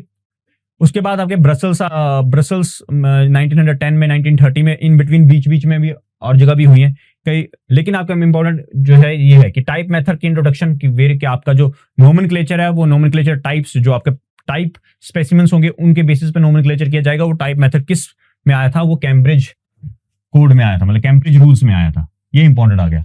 Beginning of publication under the title ICBN, और जो पब्लिकेशन की बिगिनिंग हुई वो आईसीबीएन की, वो आपके पास है स्टॉकहोम कोड में, इसको आई थिंक ब्लैक कोड भी बोला जाता है। उसके बाद आपके पास आ गया पेरिस कोड, जिसमें clarification, refinement of nomenclature procedures हुए। Further standardisation of botanical nomenclature, Montreal code भी आया। इसके बाद इंपॉर्टेंट आ जाता है आपका वीना कोड, जिसमें updated for valid publication and typification में जो मेजर रोल प्ले किया, तो वीना कोड आ गया, ठीक है। और वीना कोड मोर इंपॉर्टेंट इसलिए हो गया क्योंकि जो मेलबर्न कोड अगला कोड था 2011 वाला, उसमें ICBN, international code of botanical nomenclature का नाम international code of nomenclature for algae, fungi and plants कर दिया गया, ठीक है। क्योंकि एक इलेक्ट्रॉनिक पब्लिकेशन अलाउड कर दी गई, English accepted along with Latin description के साथ साथ इंग्लिश लैंग्वेज को भी एक्सेप्ट कर दिया गया। तो वो मेलबर्न ऑस्ट्रेलिया में 2011 में जो आपकी इंटरनेशनल बोटेनिक कांग्रेस हुई थी। उसके बाद अगला हुआ शेंजन कोड, ठीक है। Updated rules for fungi and plants, सुप्रेस्ड Melbourne code, मतलब सुपरसीडेड, मतलब उसके बाद उसमें और रिफाइनमेंट हुई, ठीक है। लेटेस्ट एडिशन जो है आईसीएन अडॉप्टेड का जो है वो मैड्रिड कांग्रेस है, जो स्पेन में हुई 2024 में। याद रखना मोस्टली क्या होता है कि मान लो 2024 में आपका आईबीसी हुआ, इंटरनेशनल बोटेनिक कांग्रेस हुई, तो वो पब्लिश वो 1 साल बाद होती है, 2025 में पब्लिश होगी, ठीक है। मैड्रिड स्पेन में आ गया, और तभी एक साल आगे रखा हुआ है, कोड आया, ठीक है। आप एक साल तभी आगे देख रहे होंगे। 2005 में ये मोस्टली आपके हर 6 साल में होती है। बीच में जैसे आपको ये देखा होगा 2017 के बाद 2023 में नहीं हुई, due to some particular issues जो है वो डिले हो गया था, फिर 2024 में हुई, और 2024 में हुई और 25 में उसको पब्लिश किया गया। अगली जो है वो 2019 में होगी, क्योंकि 2023 में ही होनी थी ना, सॉरी 19 नहीं 29, 2029 में, तो उसके 6 साल बाद। तो ये आपकी डिले हो गई थी किन्हीं कारणों से। तो अगली जो है वो उसको मेंटेन करेंगे कि 2029 में ही होगी, क्योंकि केप टाउन साउथ अफ्रीका में होगी, और उसके बारे में आगे हम पता चलेगा जब होगी। अब एक इंपॉर्टेंट टॉपिक आता है, हमने वेरियस ट्रीटीज भी नहीं, हम इंटरनेशनल कोड्स पढ़ लिए जो आपके प्लांट सिस्टमैटिक्स से रिलेटेड थे, ठीक है, जो आपको फर्दर इंपॉर्टेंट रोल प्ले करते हैं। इसके बाद PhyloCode, international code of phylogenetic nomenclature आ गया। फाइलो कोड क्या है, जो आजकल एक नई चीज है। अब इसने जो आईसीएन को उसको रिप्लेस नहीं किया है, बट साइमल्टेनियसली फाइलोजेनेटिक बेसिस पर जो नोमेनक्लेचर शुरू हुआ है वो साइमल्टेनियसली चला है, और लेटर ऑन आई थिंक जब बायोइन्फॉर्मेटिक्स, जब जितने भी सीक्वेंसिंग वगैरह होगी वेरियस प्लांट्स की, तो आपका फाइलो कोड ही फर्दर यूज को होगा formal set of principles and rules recommendation for naming of clades based on there phylogeny rather than rank based system. जो आपकी लिनियस की रैंक बेस्ड अप्रोच था उसके क्योंकि वो ही बेसिस है जो भी हमारा नोमेनक्लेचर चल रहा है, बाइनोमियल नोमेनक्लेचर है, आईसीबीएन आईसीबीएन, उसका बेसिस क्या जो कैरोलस लिनियस ने जो दी थी अपना रैंक बेस्ड अप्रोच दिया था नेमिंग का, तो अब जो है वो सारा वही है। Names are based on evolutionary relationships, ठीक है, रेदर देन टैक्सोनॉमिक रैंक्स आ गया, ठीक है। मोनोफिलेटिक ग्रुप्स ओनली ही रहते हैं, मोनोफिलेटिक ग्रुप्स मतलब आपके क्लेड्स कि आपका कोई एक एंसेस्टर और फिर जितने भी डिसेंट्स हैं वही, ऐसा नहीं होगा कि आप मल्टीपल एंसेस्टर्स और मल्टीपल डिसेंट्स होंगे उनके मल्टीपल, तो मोनोफिलेटिक ग्रुप्स ही रहते हैं, ठीक है। और developed to complement modern phylogenetic systems, तो फाइलोजेनी तो आपको चल गया पता कि एवोल्यूशनरी सिस्टम की एंसेस्ट्री, कि आपका कोई भी प्लांट अपने एंसेस्ट्रल प्लांट से कितना डिफर कर रहा है, कितना सिमिलर है, उस बेसिस पे उसकी क्लासिफिकेशन होती है, ठीक है। हिस्ट्री कैसे रही है कि अर्ली डेवलपमेंट के emerge from the cladistic and phylogenetic systems आ गए। जो कंसेप्चुअल फाउंडेशन है वो विली हैनिंग के काम से ली गई थी, लेकिन जो इसको फॉर्मली डेवलप किया गया था वो कैरमेन डी क्विरोज और जैक्वस गॉथियर ने किया था।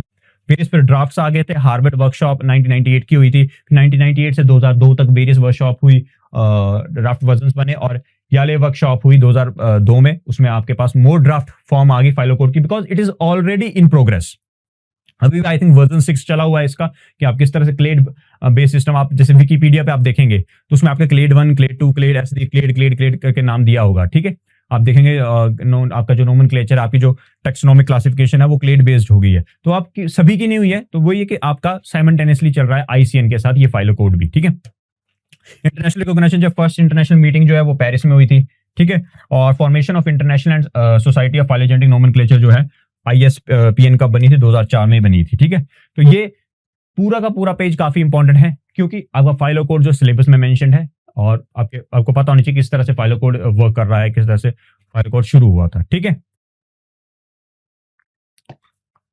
इसके बाद अभी क्या चल रहा है, ऑफिशियली पब्लिश्ड इन 2020 में पब्लिश किया था, और करंट वर्जन इसका 6 चला हुआ है, और फिर करंट स्टेटस के 300 clade names registered in phylo names. और फाइलो नेम्स जो है उसके रजिस्टर का नाम है, जहां पे भी हम फाइलो कोड बेस्ड नोमेनक्लेचर को पब्लिश कर रहे हैं, या मतलब बुक का नाम है, ये रजिस्ट्री का नाम है, ये डेटाबेस का नाम है, मोस्टली आप डेटाबेस को बोलो, ठीक है, डेटाबेस है ये phylo names. Widely used as phylogenetic nomenclature है, कॉम्प्लीमेंट्स रेदर देन रिप्लेसेस, ये इंपॉर्टेंट जैसे पॉइंट आ गया, मैं जैसे बात कर रहा था कि आपका आईसीएन को कॉम्प्लीमेंट कर रहा है रेदर देन रिप्लेसिंग इट, ठीक है। Particularly use for naming higher level clades आ गया, प्रेजेंट सिनेरियो आ गया, इंक्रीजिंग यूज, आपके प्रेजेंट सिनेरियो आ गया। तो फाइलो कोड के बारे में ये कि किस तरह से फाइलो कोड की आपको पता है कि formal set of rules for naming based on their phylogenetic nomenclature, phylogenetic evolutionary history बोलो, एंसेस्ट्री रिलेशनशिप बोलो, कुछ भी बोल दो, ठीक है।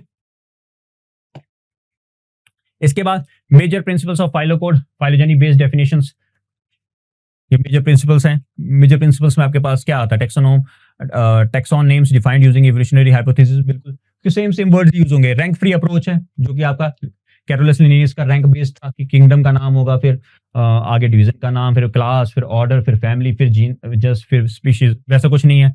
No compulsory rank such as family order, emphasis on clades के ऊपर, क्लेड का टर्म आपको इंपॉर्टेंट पता होना चाहिए। रजिस्ट्रेशन की बात करें तो names and definition registered in databases जैसे फाइलो नेम्स, मैंने आपको बताया, ठीक है। प्रायोरिटी आगे, earliest valid phylogenic definition has precedence, stability आगे, remain stable despite of rank changes, अगर रैंक चेंज भी हो जाता है तो आपका फाइलो कोड जो बेस नेम होगा वो आपका स्टेबल रहेगा, ठीक है। रैंक मतलब कई बार होता है कि स्पीशीज का जेनरा का स्पीशीज बन जाए, मल्टीपल एग्जांपल्स रहे हैं इसमें, ठीक है। एडवांटेजेस क्या है, provide precise reference to the evolutionary history, तो मोर ऑथेंटिक होगा, मोर रिलायबल होगा, क्योंकि हमने सिर्फ मॉर्फोलॉजिकल या ओवर द ईयर्स जो वो विदाउट एनी चेंज शो कर रहा है मॉर्फोलॉजी, उसी पे बेस पे नहीं है, हम जो उसको जेनेटिक कोड हमने उसको डिकोड कर दिया है कि, और उसकी जो रिलायबिलिटी है वो मोर देन है उसके फिनोटाइप से, ठीक है। एलिमिनेट्स एम्बिग्युइटी इन नेमिंग आ गया, one accepted name for one clade आ गया, ग्रेटर नोमेनक्लेचर टाइप्स, बिल्कुल ये these are various advantages of having PhyloCode. लेकिन फाइलो कोड का सबसे इंपॉर्टेंट बात किसके ऊपर बेस्ड है, फाइलोजेनेटिक रिलेशनशिप पे, इवोल्यूशनरी हिस्ट्री पे, एंसेस्ट्रल रिलेशनशिप पे, उसके बेसिस पे क्लेड्स में डिवाइड करता है और क्लेड्स को फिर नेमिंग की जाती है। नेम करने का फायदा ये है, मोर रिलायबल है, बस ये है कि साइमल्टेनियसली आईसीएन के साथ चल रहा है, उसको रिप्लेस नहीं किया है इसने अभी तक, ठीक है। अब डिफरेंस जो हमने बार बार बता दिया, डिफरेंस आपका फाइलो कोड और लिनियर सिस्टम में क्या डिफरेंस है, rank free approach, evolutionary relationship, उसमें हायरार्चिकल रैंक्स थे, ठीक है। क्लेड्स हैं उसमें टेक्सैट रैंक्स है, रैंक रिक्वायरमेंट उसमें नहीं है, उसमें है। कॉमन एंसेस्ट्री बेस्ड होता है और वो टाइप बेस्ड है, मोर स्टेबल है और मे चेंज आफ्टर रिक्लासिफिकेशन। अगर क्लासिफिकेशन चेंज हो, जैसे मैंने आपको बताया कि रैंक के नेम में चेंज हुआ तो उसमें आपकी फैमिली वगैरह भी चेंज हो सकती है। ओनली वन मोनोफिलेटिक ग्रुप्स होंगे, उसमें मल्टीपल्स हो सकते हैं। इवोल्यूशनरी सिस्टमैटिक्स और वो ट्रेडिशनल टेक्सोनॉमी का पार्ट है। ये वेरियस डिफरेंस है। आपको मेंस पॉइंट ऑफ व्यू से ये डिफरेंस काफी इंपॉर्टेंट है कि अगर हो सकता है फाइलोकोड और लिनियर सिस्टम में आपको डिफरेंस पूछ लिया जाए। थोड़ा सा आइडिया वो पता होगा आपको, प्रीलिम्स में भी इस तरह का क्वेश्चन देखने को मिल सकता है। इसके बाद ये जो है मैं थोड़ा सा अभी दो तीन स्लाइड जो है वो एक्स्ट्रा एड ऑन किए हमने।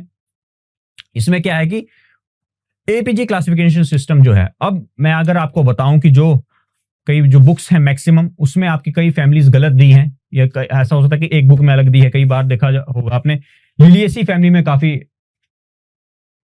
बड़ा झोल किया हुआ है।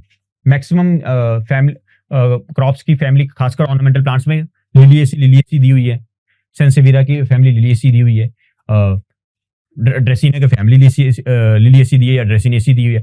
तो सबसे बेहतर 2016 से जो एपीजी 4 क्लासिफिकेशन सिस्टम है, उस क्लासिफिकेशन सिस्टम के बेसिस पर जो फैमिलीज हैं वो हम फॉलो करते हैं। अगर मैं बोलूं आपको कि आंवला की फैमिली यूफोरबिएसिनी फैलेंथेसी है, तो हो सकता है मैक्सिमम बच्चों को पता हो, लेकिन कुछ बच्चों को ऐसा शॉक लगेगा कि यार ये कब हो गया। तो ये हो गया है 2016 में ही, और हमें बाद में पता चला है। ठीक है, बुक्स में अभी रिपीट नहीं है। ये आपके एपीजी सिस्टम कब से शुरू हुआ? 1998 से शुरू हुआ है, 2003, 2009, 2016 में। ठीक है, एपीजी सिस्टम फर्दर अभी लेटेस्ट आपका 2016 वाला यूज कर रहे हैं हम। एंजियोस्पर्म फाइलोजेनिक ग्रुप हो गया, और इसमें बेसिस क्या होता है? क्लोरोप्लास्ट डीएनए, माइटोकॉन्ड्रियल डीएनए और न्यूक्लियर डीएनए बेसिस पर इन्होंने फैमिली को क्लासिफाई किया है कि कौन से जेनरा कौन सी फैमिली में रहने चाहिए कि नहीं। जैसे फॉर एग्जांपल सबसे इंपॉर्टेंट आ गया पोलियंथेस ट्यूबरोसा, पहले नाम था। कई बुक्स में आपको एमेरिलिडेसी देखने को मिलेगी फैमिली, कई बुक्स में एगेवेसी देखने को मिलेगी, लेकिन सही क्या है? सही नाम उसका है अगेव एमिका, और उसकी फैमिली क्या है? एगेवेसी नहीं, उसकी फैमिली है एस्पेरेगेसी। ठीक है, फिलॉसफी क्या रहती है? वही बिल्कुल फाइलोकोड वाली सारी। और लेटेस्ट जो अगर देखा जाए तो 64 ऑर्डर्स और 416 फैमिलीज। ये आप नोट कर सकते हैं कि एपीजी 4 क्लासिफिकेशन सिस्टम में कितने ऑर्डर्स और कितने फैमिलीज आ गए हैं और कब कब हुई है। APG system 1998, 2003, 2009, 2016। 2016 जो है लास्ट वर्जन है, और लेटेस्ट हम वही फॉलो कर रहे हैं। ठीक है, कुछ इस तरह से दिखता है आपका एपीजी सिस्टम। ये आपकी फैमिलीज दी हुई है इतनी सारी। तो फैमिलीज में पहले ऑर्डर दिए हुए हैं, 64 ऑर्डर्स हैं और उनकी फैमिलीज हैं। ठीक है, इसमें डिटेल में नहीं जाना, लेकिन आपको थोड़ा पता होना चाहिए क्या है। अब जैसे है ऑर्नामेंटल, कौन कौन से इंपॉर्टेंट ऑर्नामेंटल प्लांट्स हैं जो कि पहले किसी और फैमिली में अब चेंज कर दिए। सबसे इंपॉर्टेंट आपका डॉग फ्लावर एंटीरेनम स्नैपड्रैगन एंटीरेनम मेजर्स पहले स्क्रोफुलरिसी फैमिली का था, अब प्लैंटागिनेसी का हो गया। डिजिटलिस भी पहले फॉक्सग्लोब स्क्रोफुलरिसी फैमिली में था, प्लैंटागिनेसी का हो गया। वेरोनिका भी हो गया, पेंस्टेमॉन भी हो गया, हैबे भी ऐसा ही है कि जो आपके स्क्रोफुलरिसी और से प्लैंटागिनेसी में हो गया। उसके बाद स्क्रोफुलरिसी फर्मेसी में कौन गया हुआ है? दैट इज म्यूमुलस मंकी फ्लावर, जो कि पहले स्क्रोफुलरिसी में था और वो फ्राइमेसी में चला गया है। ठीक है, फर्दर मोर आगे देखते हैं क्या चेंजेस है कि रिमेनिंग स्क्रोफुलरिसी को, और जो निमेसिया हो गया या बुदलीजा हो गया, वो आपके स्क्रोफुलरिसी फैमिली में ही रह गया। इसका मतलब ये क्या हुआ कि स्क्रोफुलरिसी का नाम नहीं चेंज हुआ है, स्क्रोफुलरिसी अभी भी है, लेकिन कुछ जेनरा जो है उसके प्लैंटागिनेसी फैमिली एक नई फैमिली में भेज दिए गए हैं। ठीक है, एगेवेसी मर्ज्ड इनटू एस्पेरेगेसी। एगेवेसी अब फैमिली रही नहीं है, वो सब फैमिली एगेवाइडी बन गई है, जिसमें एगेव, यूका, कॉर्डिलाइन ऐसे जेनरा जो है काउंट होते हैं। तो वो एस्पेरेगेसी में चले गया। AP3 recognised within the asparagaceae, दोनों में APG3 में भी ऐसा ही हुआ था, APG4 में भी ऐसा ही है। हायासिंथेसी फैमिली भी नहीं है अब। ठीक है, मर्ज्ड इनटू एस्पेरेगेसी। हायासिंथेसी फैमिली भी आपकी फैमिली जो है वो एस्पेरेगेसी में मर्ज कर दी है। जैसे हायासिंथस हो गया, वो आपका जीनस हो गया, मस्कैरिस्किला, ये आपके जो है वो एस्पेरेगेसी में आ गए। फिर आगे आ गया ज़ेंथोरिएसी आपने देखी होगी, आपकी फैमिली ये दी होगी एलोवेरा में कई जगह लिलिएसी दी होती है, एस्पेरेगेसी दी होती है, लेकिन उसकी असली फैमिली है एस्फोडिलेसी। ठीक है, तो इंस्टेड ऑफ ज़ेंथोरिएसी जो है आपके एस्फोडिलेसी एक इंपॉर्टेंट फैमिली है जो चेंज हो गई है, और उसको चेंज हुए करीब 10 साल हो गए हैं। तो अभी भी बुक्स में पुरानी ही फैमिली चल रही है। कईयों में तो लिलिएसी लिखा होता है, वो पता नहीं क्यों लिखा होता है। तो ये चीजें आपको पता होनी चाहिए कि आपकी APG4 क्लासिफिकेशन सिस्टम जो है वो काफी इंपॉर्टेंट है, और उसको फॉलो आपने करना है। जैसे एलोफेरा हो गया, निफोरिया हो गया, हार्थिया हो गया, इनकी पहली फैमिली थी ज़ेंथोरिएसी, लेकिन अब एस्फोडिलेसी फैमिली के मेंबर्स हैं ये। ठीक है, ये 2 स्लाइड्स मैंने स्पेशली मेंशन इसलिए की थी क्योंकि जो प्रॉब्लम आती है बच्चों को कि आपकी फैमिली कैसे चेंज हो रही है, किसी बुक में कौन सी फैमिली दी है कौन सी नहीं दी है, तो उसको आपको रेक्टिफाई करे कि आपकी जो APG 4 क्लासिफिकेशन सिस्टम है, जैसे मैंने एग्जांपल दिया था आंवला का, आंवला के आपको अभी भी देखा जाएगा कई बुक्स में आपको U4BSc देखने को मिलेगी, पर U4BSc नहीं है। आंवला का नाम भी चेंज हो गया, फाइलेंथस जेनस जीनस हो गया उसका, और फाइलेंथेसी उसकी फैमिली हो गई है, फाइलेंथस एम्ब्लिका ऑप्शनैलिस नहीं है उसका नाम। अब आ गया है CGIAR के आपके सेंटर, CGIAR के सेंटर्स, ये आपका इंपॉर्टेंट टॉपिक है, और आई थिंक ये हमारा आज का लास्ट ही टॉपिक है इसके इस क्लास का। इंटरनेशनल ट्रीटीज भी है थोड़ी सी। अब CGIAR के सेंटर्स ये हम मेंशन कर दिए, जो CGI consultative group on international agriculture research, ठीक है, जो consultative group on international agriculture research है, उसके पहले जब वो बना था 1971 में, तो उसके 15 सेंटर्स थे, लेकिन अब उसके 13 ही सेंटर्स है। जैसे आप अगर स्क्रीन पे देख सकते हैं तो मैंने वो सबके सब लगाए हुए हैं, फोटोज लगाए हुए हैं कौन कौन से हैं, आगे हम उसको डिस्कस करेंगे, ठीक है। इसको मैं यहां कर देता हूं। तो वेरियस ऑर्गेनाइजेशंस, ये भी काफी इंपॉर्टेंट है, आपको थोड़ा ऑर्गेनाइजेशंस का पता होना चाहिए और कब बनेगा, क्योंकि आप पेपर आया हुआ था IBPGR का पूछा गया था, international board of plant genetic resources कब बना था। बुक्स में मेंशन है 1973 बुक में, उस बुक में, लेकिन आपका जो ऑथेंटिक है उसका 1974 में, जैसे कुछ अब आगे मेंशन करूंगा तो आप ध्यान देना है थोड़ा। International organization related to plant genetic resources, specially जो आपके CGI है, आपको पता होना चाहिए, इंटरनेशनली इंपॉर्टेंट जर्मप्लाज्म कलेक्शंस के लिए बनाया गया था। एक जो largest global agriculture research partnership है ये CGIAR, ठीक है। और ज्वाइंट इनिशिएटिव था ये वर्ल्ड बैंक का, FAO का और यूनाइटेड नेशंस डेवलपमेंट प्रोग्राम का, और 1971 में CGIAR शुरू हुआ था। पहले 15 सेंटर थे, अब 13 सेंटर्स हैं इसके, और ये आपके सेंटर्स के नाम है। सबसे पहले इंटरनेशनल राइस इंस्टीट्यूट 1960 में बना है, ठीक है, इसका कोई नाम चेंज नहीं है, अभी राइस के मैंडेट क्रॉप है। इंटरनेशनल मेज एंड व्हीट इंप्रूवमेंट सेंटर, जो कि अब सीमेट के नाम से जाना जाता है, 1966 में ही सीमेट, मतलब सीमेट ही बोला जाता है उसको, ठीक है, मैक्सिको में है मेरे सेंटर का। International institute of tropical agriculture 1967 में बना है, लेकिन बुक में 1968 दिया हुआ है, ठीक है, नाइजीरिया में है, और इसका सेम नाम है। बायोवर्सिटी इंटरनेशनल में 2-3 इंस्टीट्यूट आ गए हैं अब तो। आप जो आपका सेंटर ऑफ ट्रॉपिकल एग्रीकल्चर भी उसमें ही इंक्लूड कर दिया गया है, ठीक है। तो वो आपका बायोवर्सिटी इंटरनेशनल आपका 1973, पहले IBPGR था, ये IBPGR हम जैसे आगे डिस्कस करेंगे इसको, ठीक है। 1974 में है, बुक में आपका 73 दिया हुआ है, इवन यही पेपर में भी आया हुआ था, ठीक है। रोम इटली का है, plant genetic resources established as IBPGR, पहले IBPGR था, became IPGR in 1991 and renamed Bioversity International in 2006। ये तीनों डेट्स आपकी इंपॉर्टेंट है। International crops research institute for semi arid tropics, ये इसलिए इंपॉर्टेंट है क्योंकि ये इंडिया में है, ठीक है। इक्रिसेट हैदराबाद इंडिया, कौन सा CGIAR का इंस्टीट्यूट है जो कि इंडिया में है, that is ICRISAT Hyderabad India में 1972 में बना है। वेरियस आपके जो ऑयल सीड क्रॉप्स, मिलेट्स, खासकर मिलेट्स में आपका इंपॉर्टेंट है रिसर्च जो भी हो रही है सेमी ट्रॉपिक्स में। जो international centre for tropical agriculture 1967 में बना है कोलंबिया में, लेकिन अब इसको 2019 में इंटीग्रेट कर दिया गया है, विद अलायंस बना दिया है इसने बायोवर्सिटी इंटरनेशनल एंड C8 का 2019 में बन गया है, ठीक है। इसके बाद ये इंटरनेशनल पोटैटो सेंटर 1971 में पेरू में है, आपको पता ही है। International centre for agriculture research in dry land 1977, book में 1976 दिया हुआ है। अगर आप 75 में ये साइन हो गया था, और 77 में इसका जो हेडक्वार्टर है ऑफिशियली खुल गया था, कहाँ, पहले सीरिया में था, और उसके लेटर ऑन जो है बेरट और लेबॉन में आपका शिफ्ट हो गया था, ठीक है। अफ्रीकन राइस सेंटर, जिसको अफ्रीका राइस भी बोला जाता है, उसका सेंटर है, पहले उसको वाडा बोलते थे, waste Africa rice development association 2009, ठीक है। वर्ल्ड एग्रोफोरेस्ट्री 1978, आपके पास पहले international centre for research in agroforestry बोला जाता था, इक्रेफ, अब इसको वर्ल्ड एग्रोफोरेस्ट्री बोला जाता है 2002 से, ठीक है। वर्ल्ड फिश आ गया आपके पास, वर्ल्ड फिश आपके पास, पहले उसको international centre for living aquatic resource management renamed world fish in 2002, ठीक है, 1975 की है। International livestock research institute 1994 में बना है, बुक में आपको 1974 देखने को मिलेगा, तो वो तो काफी गलत हो गया है, ठीक है। तभी मैंने बुक वाले भी मेंशन साथ में कर दिए हैं कि बुक में जो मेंशन, क्योंकि जो IBPGR आया था उसमें 1974 है, और ऑप्शन में वो 1974 था नहीं, और बुक में वो 1973 दिया हुआ, तो 1973 ही सही करना पड़ रहा था। और इवन उसको चैलेंज किया जा सकता था, लेकिन एसआरबी नेट में ये होता है कि आपको क्वेश्चन नंबर याद नहीं रहता है, या तो आपको क्वेश्चन नंबर याद रहे ना कि हाँ ये वाला चैलेंज करना है, क्योंकि क्वेश्चन नंबर डालना पड़ता है कि कौन से क्वेश्चन में आपको चैलेंज था, कौन सी सीरीज का था, तो वो था, तो उसको फिर तब चैलेंज नहीं कर पाए थे। नैरोबी अकीनिया हो गया, फॉर्मली जो आपके पास international laboratory for livestock in Africa, international laboratory for research in animal diseases, ये दोनों को कंबाइन करके जब 1994 में international livestock research institute बनाया गया, तो वो सीजीआई के अंडर आया था।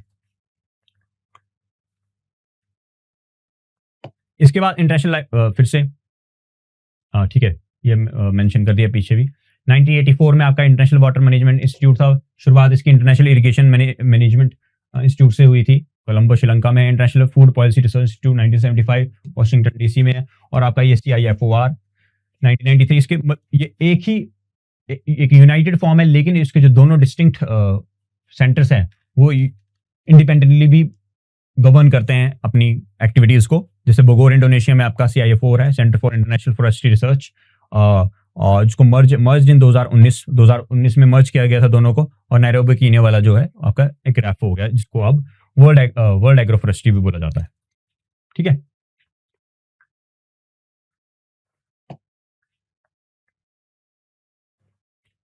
तो जैसे हम आपको बताया था कि इंपॉर्टेंट नोट कि आपका जो बायोवर्सिटी इंटरनेशनल 1974, मतलब IBPGR, सबसे पहले IBPG international board for plant genetic resources 1974 में बना, उसका नाम चेंज हुआ 1991 में IBPGRI बन गया, international plant genetic resources institute बन गया। ठीक है, रोम इटली का ही है। ठीक है, रीनेम टू बायोवर्सिटी इंटरनेशनल 2006 में रीनेम किया गया, और 2019 में उसको मर्ज कर दिया गया CET के साथ, international centre for tropical agriculture के साथ। ठीक है, अलायंस बन गया है। और जो इनबैप है, इनबैप भी इसके साथ ही आया हुआ है, देखना आगे दिया हुआ। International network for improvement of banana and plantain was established in 1985, जो इनबैप था। ठीक है, लेकिन 2006 में उसको फॉर्मली मर्ज कर दिया गया IPPGRI के साथ। ठीक है, और बायोवर्सिटी इंटरनेशनल उसका नाम उसका चेंज कर दिया गया। ठीक है, तो 2006 में बायोवर्सिटी इंटरनेशनल बन गया था। वो कब बना? जब इनबैप और IPGRI कंबाइन हुए, और फिर 2019 में उसको CIET के साथ कंबाइन कर दिया गया। इनबैप आपका पता होना चाहिए, आपका फ्रांस मॉन्टपेलियर में इसका सेंटर है, हो सकता है पूछ लिया जाए, बनाना से रिलेटेड है। फिर 1991 इंपॉर्टेंट आता है। 1994 में क्या हुआ? Brought under the governance of IPGRI। ठीक है, और जब 2006 में इनका बिल्कुल ही नाम चेंज कर दिया गया, मर्ज कर दिया गया बायोवर्सिटी इंटरनेशनल के लिए। नेशनल ऑर्गेनाइजेशन, तो ये थी इंटरनेशनल ट्रीटीज में आपके पास आएंगे कौन कौन सी नेशनल ऑर्गेनाइजेशंस हैं जो कि आप इस वे में काम कर रही है। इंटरनेशनल ऑर्गेनाइजेशन आपने देख ली। अब नेशनल ऑर्गेनाइजेशन है, जैसे आपका botanical survey of India BSI Kolkata, उसका क्या काम है? एपेक्स ऑर्गेनाइजेशन, जिसमें टेक्सोनॉमी, फ्लोरिकल studies and documentation of Indian flora आ गया। NBPGR national bureau of plant genetic resources new Delhi में है। ठीक है, आपका collection and characterisation and conservation of cataloguing of plant genetic resources आ गया। ICR आपका इंपॉर्टेंट इंस्टीट्यूट है, Indian council of agriculture research. CSIR है, council of scientific research and industrial research. Indian botanical society, ये इंपॉर्टेंट आ जाती है। National botanical research institute जो लखनऊ वाला है। Indian association for angiosperm taxonomy, ये भी इंडिया का इंपॉर्टेंट। और ministry of environment, forest and climate change. तो ये जो वेरियस नेशनल ऑर्गेनाइजेशंस है वो काम कर रही हैं आपके plant systematics taxonomy in India. ठीक है, इसके बाद आपकी इंटरनेशनल ट्रीटी की बात करें, मल्टीपल इंटरनेशनल ट्रीटीज है, लेकिन जो एक बुक में मेंशन्ड है that is international treaty for plant genetic resources for food and agriculture, FAO के द्वारा थी। 1983 में द कमीशन, जो जेनेटिक रिसोर्सेज पे कमीशन था FAO का, उसने एस्टेब्लिश हुआ था। और लीडिंग द, तो ये इंपॉर्टेंट डेट हो जाती है। और leading the adoption of voluntary international undertaking for plant genetic resources. और फिर 1996 में एक मेजर स्टेप लिया गया occurred in the adoption of global plan action, जिसमें Leipzig international technical conference on plant genetic resources हुई थी। उसमें आपकी ये ट्रीटी बनी थी, जिसमें एक हिस्टोरिकल वर्क कल्मिनेटेड इन 2001 में, जब with adaptation of legally binding international treaty बनाई गई, जिसका नाम है ITPGRFA, international treaty on plant genetic resources for food and agriculture. United Nations ने 3 नवंबर 2001 को उसको साइन किया था। ठीक है, FAO के द्वारा। और the treaty officially entered into force, ठीक है, तो जो साइन हुई थी ऑफिशियल अडॉप्ट हो गई थी इसमें जब आपकी वो कॉन्फ्रेंस हुई थी, लेकिन केम इनटू फोर्स हुई थी 29 जून 2004 को। उसका कोर प्रिंसिपल क्या था कि ट्रीटी फोकसेस ऑन कंजर्वेशन, क्योंकि पूरे पावर्टी या lack of food resources, lack of germplasm जो था वो काफी हो रहा था पूरे वर्ल्ड में, तो उस वजह से ये ट्रीटी इंपॉर्टेंट थी। सस्टेनेबल यूज हो, कंजर्वेशन रहे, फेयर एंड इक्विटेबल शेयरिंग हो, ठीक है, इक्विटेबल शेयरिंग ऑफ बेनिफिट्स रहे, और plant genetic resources for food and agriculture रहे, और इसका मेन कन्वेंशंस थे ऑन बायोलॉजिकल डाइवर्सिटी। ये मेन जो है वो बुक में मेंशन थी आपकी ट्रीटी। इसके अलावा भी एक दो हैं काफी। ऑब्जेक्टिव्स क्या रहे थे? रिकॉग्नाइजिंग फार्मर के फार्मर को जो हमारे फार्मर्स हैं उनकी रिकॉग्निशन मिले, उनको वैलिड प्राइजेस मिले, क्योंकि फार्मर्स ही हैं जो हमारे जेनेटिक प्लांट जेनेटिक रिसोर्सेज, खासकर जो लैंड रेसेस वगैरह हैं उनको कंजर्व करके रखते हैं। Facilitating access equitable benefit sharing, plant breeders to provide farmers, plant breeders and scientist with streamlined access to आपका प्लांट जेनेटिक रिसोर्सेज आपको फर्दर क्वालिटी वाले मिलते रहे, ताकि आप उसमें ब्रीडिंग इंप्रूवमेंट्स कर सकें, उसको फर्दर एनहांस कर सकें, ठीक है। इक्विटेबल बेनिफिट शेयरिंग है ensuring that recipients share any benefits they derive from using these genetic materials with specific countries where the crops originally originated, ठीक है। और create an interactive multiple choice quiz on the botanical rules आ गया, और एक comparative summary table बन जाएगा जिस पर, तो ये इस ट्रीटी का काम यही था कि आप वेरियस जो प्लांट जेनेटिक रिसोर्सेज हैं हमारे पूरे वर्ल्ड में उनको कंजर्व करके रखें, सस्टेनेबल यूज हो, और जो बेनिफिट शेयरिंग हो रही है वो इक्विटेबल हो between plant breeders, scientist, institutes and even also farmers. तो ये थी हमारी वेरियस ट्रीटीज। तो आज का लेक्चर हमारे यहीं पे खत्म होता है। हमारी आशा करते हैं आपको हमारी ये डेमो क्लास अच्छी लगी होगी। डेमो क्लास का हमारा मेन मोटो यही है कि आपको हमारे कंटेंट, हमारी वे ऑफ टीचिंग से इंट्रोड्यूस करवाया जाए कि किस तरह से हमने जो कोर्स शुरू किया है उसमें हम किस तरह का कंटेंट आपको देंगे। तो डेमो क्लास मोस्टली जो आपकी 11 डेमो क्लासेस होने वाली है, यूनिट वाइज एक डेमो क्लास, और आपका ऐसा टॉपिक छुआ जाएगा जो कि थोड़ा हटके है, जिसके बारे में मैक्सिमम, क्योंकि एएसआरबी एमएससी और पीएचडी के स्टूडेंट्स ही देते हैं, और सबसे बड़ी बात ये रहती है कि पढ़ते तो सभी हैं, कि जो बेसिक चीजें हैं, जो मोस्ट कॉमन चीजें वो तो सभी पढ़ते हैं, लेकिन क्या छूट जा रहा है, वो कौन से 15 से 20 क्वेश्चन है, कौन से 25 से 30 क्वेश्चन है जो आउट ऑफ सिलेबस तो नहीं है, पर जब बच्चा पेपर देने बैठ रहा है तो उसको लग रहा है ये तो आउट ऑफ सिलेबस आ गया, मैं तो मैं कभी पढ़ा ही नहीं, मैंने भी 5 मेन क्रॉप्स लूज और कट फ्लावर की तो पढ़ी थी, लेकिन ये स्टॉक के क्वेश्चन कहां से आ गए, ये लाइमोनियम के क्वेश्चन कहां से आ गए, लोटस के क्वेश्चन क्यों आ रहे हैं, ठीक है। तो उससे कंटेंट्स करने के लिए, आपको उससे फैमिलियर करने के लिए आपका ये डेमो क्लासेस वाली सीरीज हमने शुरू की है, ताकि आप हमारे कंटेंट देख पाएं। पीपीटीज हम तो जैसे आज हमने किया तो क्लासिफिकेशन सिस्टम और आईसीबीएन के बारे में किया। फर्दर मोर टॉपिक्स इसमें काफी इंपॉर्टेंट है, जैसे जो कि हम हमारे कोर्स में ज्यादा फोकस करेंगे, जैसे रेड डाटा बुक के ऊपर है, पीपीवीएफआरए का रोल है, वेरियस इंटरनेशनल ऑर्गेनाइजेशंस भी हैं, फर्दर मोर ट्रीटीज हैं जैसे कार्टेजिना प्रोटोकॉल वगैरह, इनके बारे में भी आपको पता होना चाहिए। उसके बाद जो आपकी 11 या 13 फैमिलीज जो हैं उनके थोड़ी सी डिटेल में डिस्क्रिप्शन की, उनका बोटेनिकल डिस्क्रिप्शंस किस तरह होती हैं। तो हमारा मोटो यही रहेगा कि हम डेमो क्लास से आपको एक तरह से जिससे दे सके कि हम किस तरह से इस कोर्स को लॉन्च कर रहे हैं, किस तरह से अप्रोच करने वाले हैं, ठीक है। तो आई होप आपने एंजॉय किया होगा हमें देखना। आप कमेंट बॉक्स में अपना फीडबैक जरूर देखें कि किस तरह से आपको ये क्लास लगे, क्योंकि जो हमारी प्लांट सिस्टमैटिक्स और ऑर्नामेंटल प्लांट सिस्टमैटिक्स कहीं किसी भी चाहे वेजिटेबल या फ्रूट साइंस का एक नया टॉपिक है। पिछली बार ही इसी से क्वेश्चन आए थे, इवन मेंस एआरएस मेंस में भी इसमें क्वेश्चन आए थे, तो एक इंपॉर्टेंट यूनिट हो जाती है, और खासकर एक कंपल्सरी यूनिट है। अगर आप एमएससी या एमएससी वालों को, जो हमारे एमएससी के बच्चे हैं उनको पता होगा कि कंपल्सरी कोर्स हो जाता है इरिस्पेक्टिव ऑफ देयर डिविजन्स। तो इसी के साथ आपके साथ विदा लेते हैं। अगली डेमो क्लास हमारी अलग यूनिट के साथ होगी। तब तक के लिए have a good day. Thank you.